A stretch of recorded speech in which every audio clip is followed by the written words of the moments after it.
Hello students. आज हम cost accounting का चैप्टर सामग्री लागत नियंत्रण में जो टॉपिक है मितव्ययी आदेश मात्रा इकोनॉमिक ऑर्डर क्वांटिटी के बारे में बताएंगे। ये भी एक मेथड होता है जिससे हम सामग्री पर नियंत्रण स्थापित कर सकते हैं। अब इकोनॉमिक ऑर्डर क्वांटिटी कैसे कहते हैं मितव्ययी आदेश मात्रा कि वह मात्रा जिसे हमें न्यूनतम व्यय हो और जिसका हम आदेश दे सके वो कौन सी मात्रा है। क्रय की जाने वाली वो सामग्री या उस मात्रा से है जिस पर न्यूनतम व्यय हो। जब भी हम सामग्री का आदेश देते हैं, सामग्री मंगवाने का या सामग्री परचेज करने का जब हम आदेश देते हैं तो हमारे पास दो प्रकार के खर्चे होते हैं। एक तो होता है आदेश देने वाला खर्चा जिसको हम ऑर्डरिंग कॉस्ट कहते हैं, और दूसरा होता है कि जब सामग्री हमारे पास आ जाती है, प्राप्त हो जाती है, तब उसे कैरी करना, उसका कैरिंग कॉस्ट करना, उसको कैरी कैसे की जाए। तो इन दोनों के जो खर्चे होते हैं, जहाँ वो न्यूनतम होते हैं और जहाँ वो बराबर होते हैं, वहाँ पर वित्तीय आदेश मात्रा का निर्धारण किया जाता है। अब जो ये ऑर्डरिंग कॉस्ट होती है, जो आदेश देने की जो लागत होती है, वो कौन सी होती है। जैसे गाड़ी भाड़ा का व्यय करना पड़ता है, मजदूरी पर व्यय करना पड़ता है, स्टेशनरी पर व्यय करना पड़ता है, टेलीफोन आदि करने पड़ते हैं, कई प्रकार के अकाउंट्स के खर्चे करने पड़ते हैं, जांच एवं परीक्षण व्यय करना पड़ता है, उस जो हमने आदेश दिया उसको फॉलो अप करना पड़ता है, जो ट्रांसपोर्टेशन कॉस्ट आती है, जो गाड़ी भाड़ा वगैरह है, वो सब इसमें ऑर्डरिंग कॉस्ट में आते हैं। उसके बाद जो कैरिंग कॉस्ट होती है जिसको हम कहते हैं भंडारण लागत, जो सामग्री हमें क्रय की जाती है उसको भंडार व्यय, जैसे हमने स्टोर का किराया देना पड़ता है, जो पूंजी पर ब्याज है, जो बीमा कराया जाता है, ये सब भंडारण लागत का पर में आते हैं। अतः किसी आदेश द्वारा क्रय की जाने वाली सामग्री की मात्रा इस प्रकार निश्चित की जाती है कि बड़े आदेश से प्राप्त होने वाले लाभ तथा अधिक मात्रा में सामग्री को स्टोर रखने वाले व्ययों में संतुलन स्थापित हो जाए। सामान्य परिस्थितियों में यह मात्रा ही सबसे अधिक मितव्ययी होगी। यह वह मात्रा होती है जहाँ पर हमारा ये जो आदेश देने की लागत है और ये जो भंडारण लागत है, ये दोनों बराबर होती है। और जो कुल लागत है, कुल लागत मतलब सामग्री क्रय करने की लागत, दूसरा आदेश देने की लागत और तीसरा भंडारण लागत, ये तीनों ही मिलाकर जो कुल लागत आती है वो मिनिमम होती है, वो न्यूनतम होती है। वहाँ पर हमारी EOQ का निर्धारण किया जाता है और इसके लिए हमें एक सूत्र की सहायता है। सूत्र इस प्रकार है, √2A/O/IC। यहाँ पर जो Q का अर्थ है, EOQ को हम शॉर्ट में कहते हैं Q का अर्थ होता है आर्थिक आदेश मात्रा, ठीक है। और जो फॉर्मूला आपको पता है, अंडर रूट वर्गमूल हम लेते हैं 2A/O/IC। तो A का अर्थ सामग्री का वार्षिक उपभोग इन यूनिट्स, इन इकाइयों में है, हमें रुपयों में नहीं लिखना है उसको, उसमें किस में लिखना है, इकाइयों में लिखना है। और जो O का अर्थ है वो प्रति आदेश की लागत है, ऑर्डरिंग कॉस्ट जिसे हम कहते हैं। और एक आदेश देने की लागत कितनी आएगी वो हमें वो में लिखनी है, वो हमें जो भी प्रैक्टिकल प्रश्न आएगा उसमें लिखी हुई होती है। और आई का अर्थ इकाई के भंडारण पर एक वर्ष की लागत प्रतिशत में, और जो C है वो होता है उसका अर्थ प्रति इकाई लागत मूल्य से है। तो इसको मैं आपको एक उदाहरण द्वारा समझाना चाहूँगी कि जैसे एक वस्तु की वार्षिक उपभोग मात्रा 8000 इकाइयाँ हैं, ठीक है। मतलब उसकी जो वर्ष भर में कितनी इकाइयों का प्रयोग करता है, वो 8000 इकाइयों का प्रयोग करता है। और एक आदेश अगर वो सामग्री मंगवाने का देगा तो उसकी जो लागत आती है वो आती है 3 रुपये, ठीक है। उसके बाद वस्तु की प्रति इकाई लागत है वो है 10 रुपये, तथा एक इकाई के जो भंडारण की वार्षिक लागत है वो है 10% है। तो मैंने जो आपको फॉर्मूला बताया वो है वर्गमूल 2A/O/IC।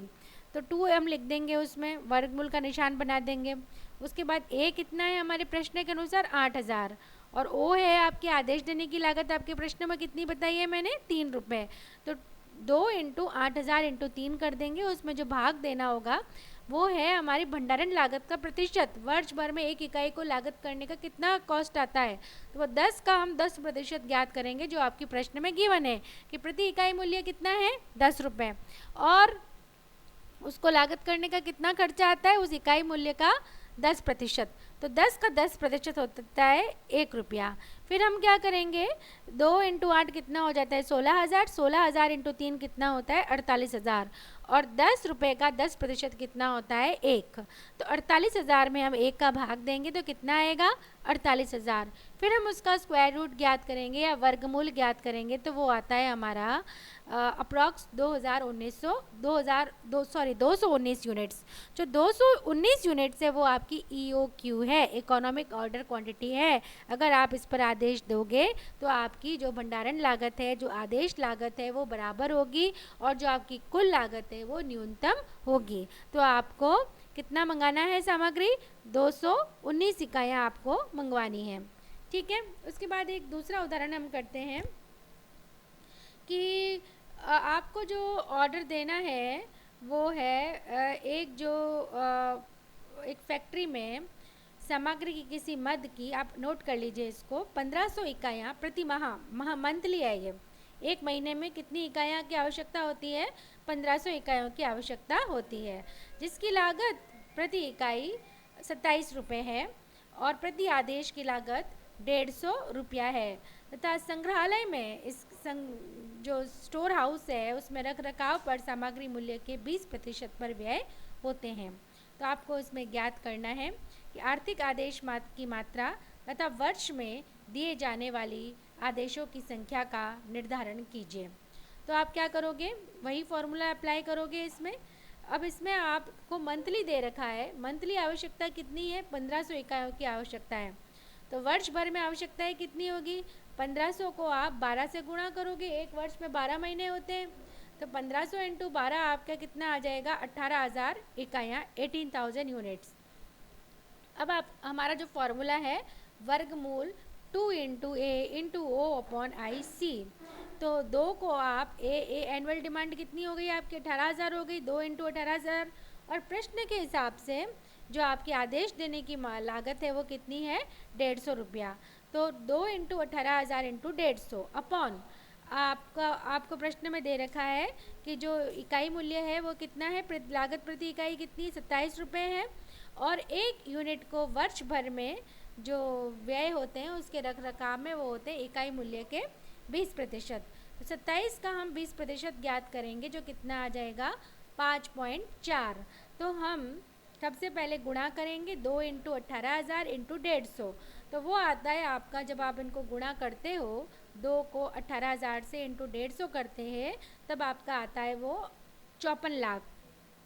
54 लाख में आप 27 का अब आप ज्ञात करोगे 20%, 27 का 20% आता है आपका 5.4 या 5.4।